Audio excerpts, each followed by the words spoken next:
مستقيم صراط الذين أنعمت عليهم غير المغضوب عليهم ولا الضالين.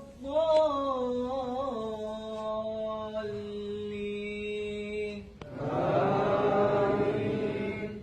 فأما الإنسان إذا ما ابتلاه ربه فأكرمه ونعمه فيقول ربي أكرمن، وأما إذا ما ابتلاه فقدر عليه رزقه فيقول ربي أهانن. كلا بل لا تكرمون اليتيم ولا تحاضون